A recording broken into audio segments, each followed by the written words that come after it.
2-year-old Lucas Tang fell from a safety barrier at LA's Staples Center in 2010. Now, 4 years later, an appeals court says the owners knew of the danger and has sent the case to trial.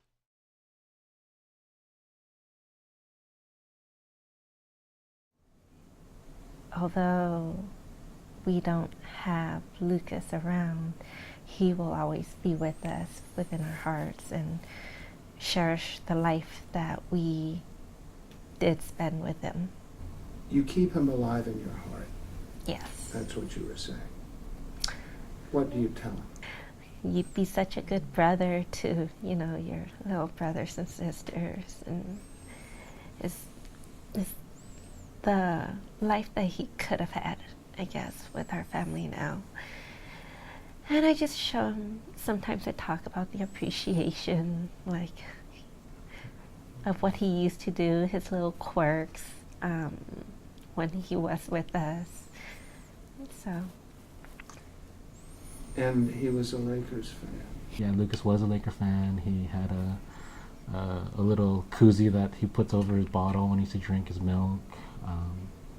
He's always wearing his Laker jersey, and he always associates wearing the Laker jersey with his birthday, because usually for his birthdays the whole family would be in Laker gear and things like that. What of his qualities do you carry with you and that you use to comfort yourself? His smile and his laugh and his curiosity.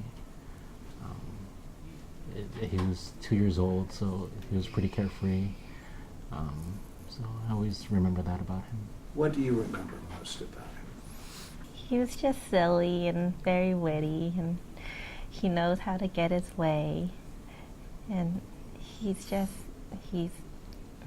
my first baby. Mm-hmm. So. Yeah, he would never leave Homie's side. Everywhere he went, it took him 3-4 hours to warm up to other people around him before he would even leave her side. So he was always clinging to her. How do you comfort each other? What do you say to each other? In all honesty, we don't talk about the incident. We always remember Lucas for the happy times that we had together. Not specifically when we're there, but just little quirks that he has and things like that. And we bring it up with, not just to each other, but to our kids too. So even in our home now, we do have Lucas's picture up, and we'll always remind our kids now, hey, where's your brother? And they'll point him out, things like that. So we try not to even talk about that particular incident. It's really only time, time is what it takes to really heal. This lawsuit means that you have to, like it or not, focus on these issues again. How do you steel yourself to that? Just have to focus. Focus what is the outcome that we're trying to achieve here.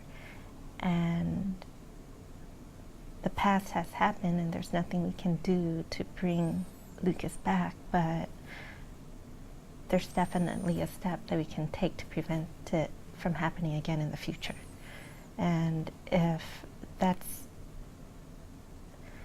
this case is what it takes to prevent that from happening again, I don't want to, be reminded of what happened, but I also don't want this to happen again in the future to anyone else, or even our family.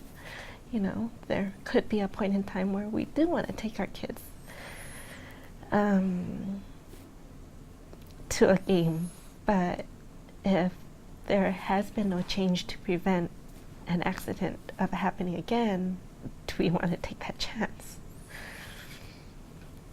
I'm a strong believer in things happen for a reason. We're still trying to find that reason why this incident happened to us. But we can't take anything back. We can't undo what's happened.